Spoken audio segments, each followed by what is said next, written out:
தனக்கு தனக்கு என்றால் சுலகு படக்கு படக்குன்னு சொல்லுமா அப்படின்னு சொல்லிட்டு எங்களுடைய ஊர் வட்டாரத்தில் ஒரு தமிழ் வார்த்தையை சொல்லுவாங்க. அதற்கான காரணம் அர்த்தம் என்ன அப்படின்னு சொல்லி பார்த்தீங்கன்னா, தனக்கு என்று வரும்போது எல்லாருமே சுயநலமாகத்தான் யோசிப்பாங்க அப்படிங்கிறது தான் அந்த வார்த்தை குறிக்குது. இன்றைக்கு இந்த யுத்த சூழ்நிலையில் சோஷியல் மீடியாவை பார்க்கும்போது எனக்கு அதைத்தான் புரிஞ்சு கொள்ள முடியுது. தங்களுடைய நாட்டில் தங்களுடைய ஊரில் ஒரு பிரச்சனை வரும்போது தான் இந்த போரினுடைய வீரியம் நிறைய பேருக்கு புரியுது. அமெரிக்கா ஈரான் மீது கடந்த பிப்ரவரி மாதம் 28ஆம் தேதி இஸ்ரேலோட கூட்டு சேர்ந்து ஒரு தாக்குதலை நடத்தது. அதற்கு பதிலடியாக ஈரான் மத்திய கிழக்கில் இருக்கக்கூடிய அரபு நாடுகள் மீது தாக்குதல் நடத்துது. நிறைய பேருக்கு இன்றைக்கு அரபு நாடுகள் மீது ஒரு பெரிய அதிருப்தி இருக்கு. அந்த அதிருப்தியின் காரணமாக இந்த தாக்குதல் ஆரம்பத்தில் நடக்கின்ற போது பாராட்டி பெரிய அளவில் கோஷங்கள் போட்டுக் கொண்டிருந்தார்கள். அப்படிதான் அடிக்கணும், உதைக்கணும், குத்தணும் என்று சொல்லிக் கொண்டிருந்தார்கள். ஆனால் இன்றைக்கு தங்களுடைய நாட்டிலே எரிபொருட்களுடைய விலை அதிகரித்ததற்கு பிற்பாடு, எரிவாயுக்களுடைய விலை அதிகரித்ததற்கு பிற்பாடு தங்களுடைய மக்கள் வரிசையில் நிற்பதை பார்த்து இந்த போர் நிறுத்தப்பட வேண்டும் என்று சொல்லி சமாதான கொடியை பறக்க விட்டிருக்கிறார்கள். இந்த போரினுடைய ஆரம்ப கட்டத்திலேயே நான் சொல்லியிருந்தேன், வெளிநாடுகளில் இருக்கக்கூடியவங்களுக்கு, அதாவது மத்திய கிழக்கு அல்லாத நாடுகளில் இருக்கக்கூடியவங்களுக்கு இது ஒரு தனியான ஒரு கண்டென்ட், அவ்வளவுதான். ஆனால் மத்திய கிழக்கில் இருக்கக்கூடியவங்களுக்கு இது ஒரு பெரிய பொருளாதார பிரச்சனை என்று சொல்லியிருந்தேன். அத்தோட இன்னும் ஒரு முக்கியமான விஷயத்தையும் நான் சொல்லியிருந்தேன். இந்த போர் வீரியம் அடைந்தால் இது மத்திய கிழக்கு நாட்டில் மட்டும் பிரச்சனை இல்லை, உலக நாடுகள் மொத்தத்துக்குமே இது பிரச்சனையாக வந்து சேரும் என்பதுதான். ஏனென்றால் உலகத்தினுடைய பெரும்பாலான பொருளாதார ஆதிக்கம் தங்கியிருப்பது எரிபொருட்கள். இந்த எரிபொருள் உற்பத்தியில் அதிகமான உற்பத்தி அரபு நாடுகள் தான் மேற்கொள்ளப்படுது. இந்த அரபு நாடுகள் இந்த போரின் சூழலால் பாதிக்கப்பட்டால் அல்லது எரிபொருட்களுடைய போக்குவரத்து தடைப்பட்டால் ஒட்டுமொத்த உலக நாடுகளையும் அது பாதிக்கும்.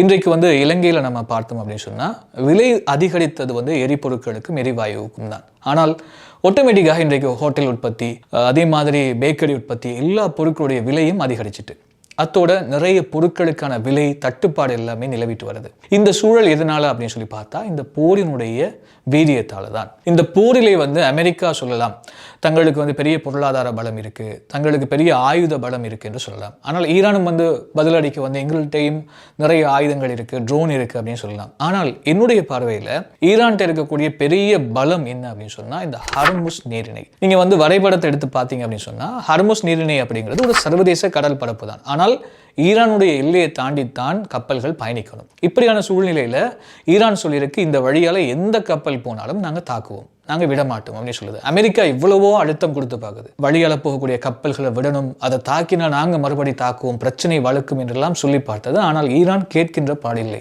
ஈரான் அந்த கப்பல்கள் போனால் நாங்கள் தாக்குவோம் என்ற நிலைப்பாட்டில் இருக்கிறது. அந்த வழியால எந்த கப்பல் போனாலும் தாக்குவோம் என்ற நிலைப்பாட்டில் ஈரான் இருக்கு. அத்தோட வளைகுடா நாடுகளுக்கு இந்த வழியால தான் உணவுப் பொருட்கள் பரிமாறப்படுது. பரிமாறப்படாமல் விட்டால் நிறைய நாடுகளுக்கு பொருட்களுடைய தட்டுப்பாடு, உணவு பஞ்சம் எல்லாமே ஏற்படுது. இந்த சூழ்நிலை ஒரு கால வரையறை வரைக்கும் தாக்குப்பிடிக்கலாம். குறிப்பாக 1 மாதம், 2 மாதம், 3 மாதம் வரைக்கும் தாக்குப்பிடிக்கலாம். 3 மாதம் என்பது கூட என்னுடைய பார்வையில் அதிகம்தான்.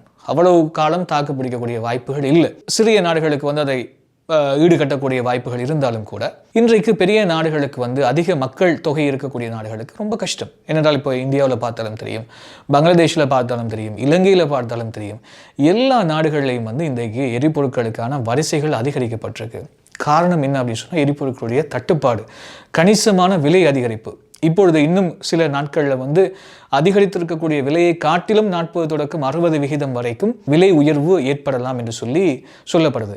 இப்படியான நிலைமைகள் ஏற்பட்டால் இந்த மத்திய கிழக்கினுடைய போர் வெறுமனே மத்திய கிழக்கு போர், ஈரான் அமெரிக்காவுக்கு இடையிலான அல்லது இஸ்ரேலுக்கு இடையிலான ஒரு போராக மட்டும் இல்லாமல் சர்வதேச ரீதியாக பாதிப்பை ஏற்படுத்தக்கூடிய ஒரு போராக மாறும்.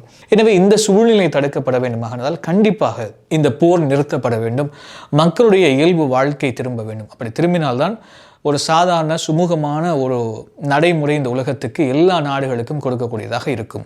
எனவே வெறுமனை நம்ம சோஷியல் மீடியாவில் ஈரான் மேலே உள்ள ஆதரவுனாலேயோ அல்லது இஸ்ரேல் மேல் உள்ள வெறுப்பினாலேயோ நம்ம கருத்துக்களை சொல்லாமல், மேலோட்டமாக இந்த அரசியல் சூழ்நிலைகளை பார்க்காமல் மிக பரந்த அளவில் நிறைய விஷயங்களை சிந்தித்து பேசணும், சிந்தித்து கருத்துக்களை சொல்லணும் என்பதைத்தான் நான் வலிமையாக சொல்லிக்கொள்கிறேன். எனவே மக்கள் புரிந்து செயற்பட்டால் சிறப்பாக இருக்கும் என்பதுதான் என்னுடைய கருத்து. மீண்டும் மற்றும் ஒரு பதிவில் சந்திப்போம். நன்றி.